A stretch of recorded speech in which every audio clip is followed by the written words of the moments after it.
غار ثور میں حضور تھے، تھا حضرت صدیق اکبر تھے، تیسرا کوئی بھی نہیں تھا۔ حضرت صدیق اکبر کی صحابیت کا انکار اس لیے کفر ہے کہ ان کی صحابی ہونا قرآن سے ثابت ہے، اذ یقول لصاحبہ، اس لیے ان کی صحابیت نص سے ثابت ہے۔ تو غار ثور میں حضرت صدیق اکبر ہیں اور ساتھ نبی پاک صلی اللہ علیہ وسلم ہے، تیسرا کوئی موجود نہیں، نہ اندر اسلحہ بھی کوئی نہیں، اور باہر جو کافر پیچھے پڑے ہوئے تھے گرفتار کرنا چاہتے تھے وہ غار کے دروازے تک آ گئے۔ نوجوان میری بات پہ غور کریں، یعنی بالکل سامنے آ گئے وہ۔ اب اندر اسلحہ کوئی نہیں، باہر فوج کوئی نہیں، درمیان میں پردہ کیا ہے، دیوار کیا ہے، مکڑی کا جالا، اور مکڑی کا جالا پھونک مارے توڑ جاتا ہے۔ حضرت صدیق اکبر رضی اللہ تعالیٰ عنہ نے جب پیر دیکھے نا کفار کے، وہ تو آ گئے، نیچے دیکھا تو قدم نظر آ رہے تھے، عرض کی یا رسول اللہ وہ تو آ گئے، تھوڑا گھبرائے، اپنے لیے نہیں، حضور کے لیے، حضور کے لیے گھبرائے، یا رسول اللہ وہ تو آ گئے، آپ نے میری بات پہ غور کرنی ہے۔ یہ چیز اگر آپ کو ملے گی نا آپ مضبوط ہو جائیں گے۔ ہم جو کمزور باتیں کرتے ہیں نا وہ اس لیے کرتے ہیں، وہ پیسے کوئی نہیں، قبیلہ کوئی نہیں، برادری تھوڑی ہے، ووٹ کوئی نہیں، فلاں، کیا بات کرتے ہیں آپ؟ جن کے ساتھ رب ہوتا ہے انہیں کسی اور کی ضرورت ہوتی ہے؟ کیا بات، یہ مسلمان تو اس طرح کی گفتگو نہیں کرتا، یہ مسلمان کا لب و لہجہ ہی نہیں۔ حضرت صدیق اکبر ذرا سا گھبرائے تو حضور نے کیا فرمایا؟ آپ میری بات پہ پھر غور کر لیں، میں جو تمہید عرض کر رہا ہوں، باہر کوئی فوج نہیں جو کافروں کو پکڑ لے گی، اندر اسلحہ کوئی نہیں، لیکن حضور نے فرمایا، یہ قرآن پاک ہے، فرمایا لا تحزن، ابو بکر غم نہ کر۔ ہمارے جوان کہتے ہیں جی کیسے نہ کریں، شاہی کوئی نہیں پاس ہو، بھائی سننا، لا تحزن، غم نہ کر، کیوں نہ کر؟ ان اللہ معنا، اللہ ہمارے ساتھ ہے۔ جن کے ساتھ رب ہو وہ غمگین نہیں ہوتے۔ ہم تو سارا دن لگا دیتے ہیں قبیلہ سیٹ کرنے میں، برادری سیٹ کرنے میں، گاہک سیٹ کرنے میں، اور بڑی سیاست ہمیں، سارے لوگ سیاست کرتے ہیں اللہ ماشاءاللہ۔ میسج کس کو کرنا ہے اور ملاقات کس سے کرنی ہے، اور خود اس ولیمے میں چلا جاتا ہوں تو بیٹے کو بھیج دیتا ہوں فوتگی پہ، اور جہاں نہیں جا سکتا وہاں فون کر کے، یہ ساری ہم نے ترتیب رکھی ہے۔ کیا ہو گیا پھر؟ سارے بندے راضی ہو گئے؟ بتائیے، سارے لوگ راضی ہو سکتے؟ سوال ہی نہیں پیدا ہوتا، آپ کر سکتے ہی نہیں، کر ہی نہیں سکتے۔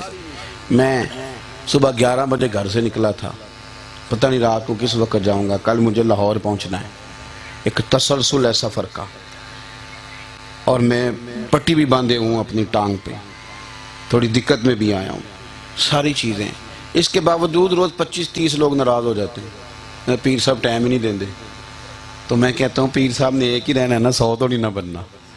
اب آپ بات کو سمجھے نا، گنجائش بھی دینا، کسی کو ناراضگی ہو جاتی۔ آپ قوم کو صرف اس صورت میں راضی کر سکتے ہیں، خیر میرے ساتھ تو پیار سے کہتے ہیں، ذاتی لالچ تو کسی کو ہے نہیں، دین کے لیے کہتے ہیں، لیکن میں آپ کو جو بات عرض کرنا چاہتا ہوں وہ سمجھ لیں کہ اگر آپ کہیں نا کہ بندوں کی ڈیمانڈ کے مطابق آپ ان کو، تو پھر تو آپ چل ہی نہیں سکتے، پھر یہ ممکن نہیں ہے، یہ ہے ہی نہیں۔ کرنا کیا ہے؟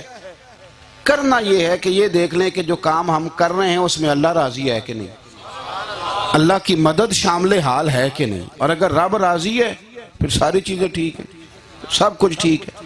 تو ایک تو مایوس نہیں ہونا، دوسرا بھروسہ کس پہ کرنا ہے؟ بولیے، اللہ پہ۔ بندوں پہ اتنی امیدیں نہ لگائیں، بندے کمزور ہوتے ہیں، پھر امیدیں ٹوٹتی ہیں ہماری، پھر ہم کہتے ہیں دیکھو اس نے کہا تھا کیا نہیں، وہ کمزور ہے، کرے گا بھی تو کیا کرے، امید اللہ پہ۔ حضور صلی اللہ علیہ وسلم سفر فرما رہے تھے، ایک جگہ تھوڑا سا سستانے کے لیے، آرام کرنے کے لیے سرکار نے قیام فرمایا۔ صحابہ کرام علیہم رضوان بھی مختلف جگہوں پہ درختوں کے سائے میں لیٹ گئے آرام کرنے کے لیے۔ کریم محبوب علیہ السلام نے نا تلوار حضور کے دست نور میں رہتی تھی، وہ تلوار حضور نے درخت کی ٹہنی کے ساتھ لٹکا دی، خود آرام کرنے کے لیے لیٹ گئے۔ ایک شخص آ گیا، غوث بن حارث اس کا نام تھا، وہ تلوار اس نے اتار لی۔ توجہ ہے نا میرے دوستوں کی؟ اب جب ہمارے ہاتھ میں اقتدار ہوتا ہے تو ہم بڑی بڑی باتیں کرتے ہیں، بڑی بڑی باتیں کرتے ہیں، اوہو جب کوئی قابو آیا ہو تو پھر تو حد ہے۔ لیکن کسی شاعر نے کہا تھا کہنا کمال نہیں، سہنا کمال ہی دیتے ہیں، سننے والے کمال کرتے ہیں۔ کوشش یہ کریں زیادہ سنا کریں، زیادہ سنا کریں۔ اللہ نے کان 2 دیے، زبان 1 دی ہے، اس کا مطلب ہے ڈبل سننا چاہیے، سنگل بولنا چاہیے۔ تو سنگل بولا کریں، ڈبل سنا کریں، یہ تو فطرت ہے، ویسے ہی ہماری طبیعت ہمیں بتا رہی، لیکن بہت زیادہ لوگوں کو کہنے کا، بتانے کا، تبصرہ کرنے کا لوگوں کا مزاج بن گیا۔ اس کے ہاتھ میں اب تلوار تھی، حضور آرام فرما تھے، تلوار سونت لی ہاتھ میں، اور اللہ کے محبوب علیہ السلام فرماتے ہیں میری آنکھیں سوتی ہیں، دل میرا جاگتا رہتا ہے۔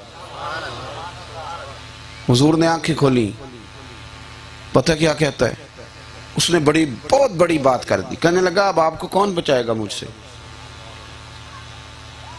میں نے کہا کہ لوگ جب اقتدار میں ہوتے ہیں تو پھر یہ کرسی بڑی مصیبت ہے، یہ بڑا نشہ چڑھا دیتی ہے، بندے کو ہوش ہی نہیں آتا میں کیا کہہ رہا ہوں، لیکن اسے نہیں پتا کہ اس کرسی پہ تجھ سے پہلے بھی کوئی بیٹھا تھا اور تیرے بعد بھی کوئی بیٹھے گا، اور جو سلوٹ مارنے والے ہوتے ہیں نا وہی گرفتار کرنے بھی آتے ہیں، وہی آتے ہیں، لیکن جب انسان کا عروج ہوتا ہے تو پھر وہ بڑی چیزیں بھول جاتا ہے، وہ سمجھتا نہیں۔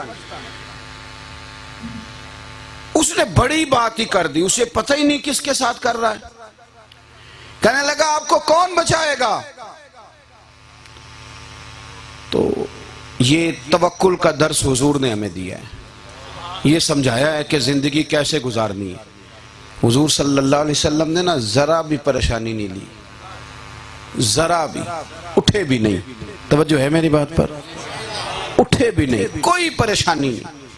سرور کائنات نے لیٹے لیٹے فرمایا کیا کہا تو نے کون بچائے گا؟ فرمایا مجھے میرا اللہ بچائے گا، مجھے میرا۔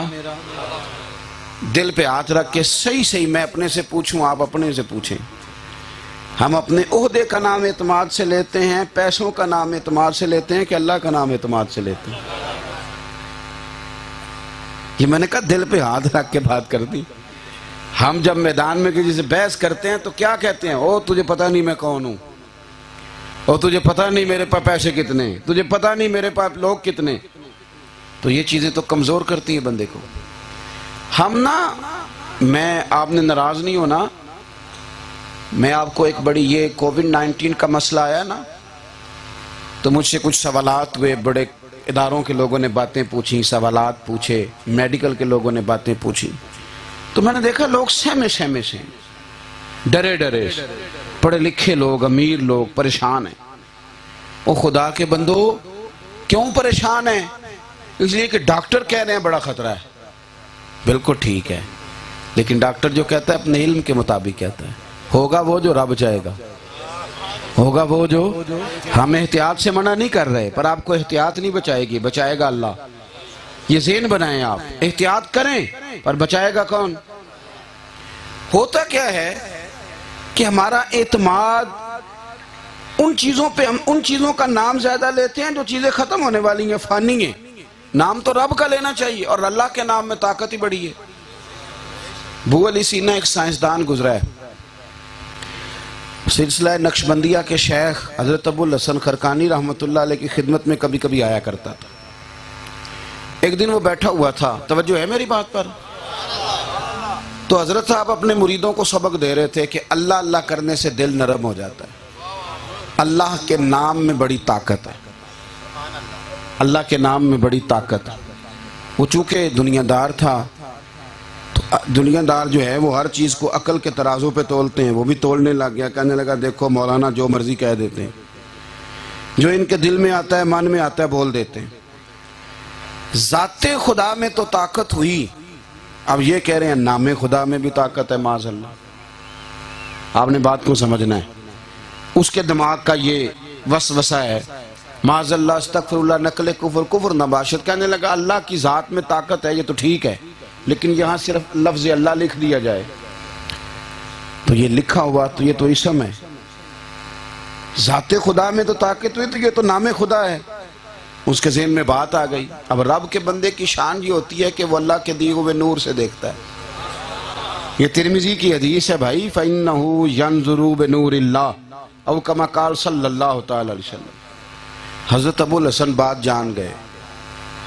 اس کے دل میں وسوسہ آ رہا تھا نا کہ نام خدا میں کیا طاقت ہوئی، معاذ اللہ ذات خدا میں تو ہوئی. تو حضرت صاحب اس کی طرف دیکھا، مریدوں کے بیچ بیٹھی ایک بات، سمجھ لیں سپیکر میں کہہ دیا. کہنے لگے ابو علی سینا تو بھی گدھئی ہے،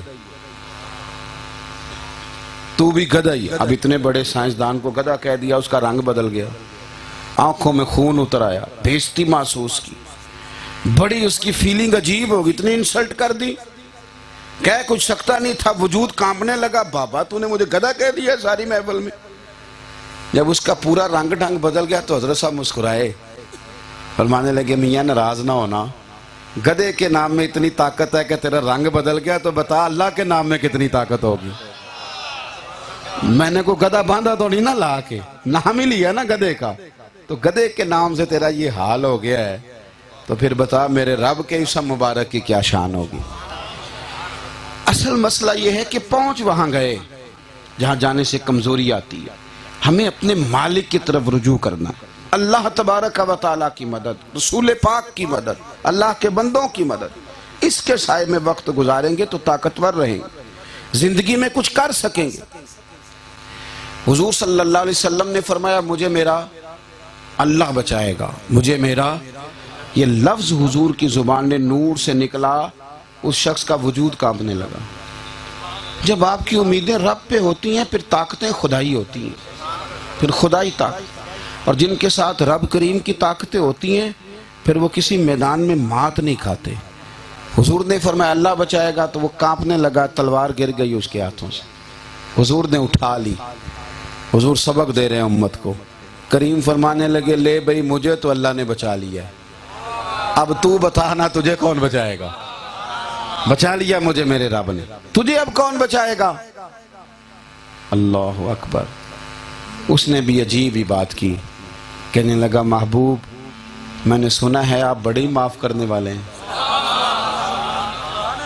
ہم بھی کئی دفعہ معاف کرتے ہیں پر پہلے سٹوری بڑی سناتے ہیں، تو نے یہ کیا، تو نے وہ کیا، تو نے فلانا کام، پہلے اتنی سٹوری سنا لیتے ہیں کہ سب انسلٹ کر لیتے ہیں. معاف کرنا ہے تو پھر باتیں کرنے کی کیا ضرورت ہے، معاف کریں. حضور صلی اللہ علیہ وسلم سے عرض کرتا ہے حضور میں نے سنا ہے آپ بڑا ہی معاف کرنے والے ہیں. حضور نے فرمایا تو نے سنا ہے، حضور سنا ہے، تو فرمایا جا پھر میں نے معاف کیا. تو ایک تو آپ مایوس نہیں ہوں گے، دوسرا بھروسہ اللہ کی ذات.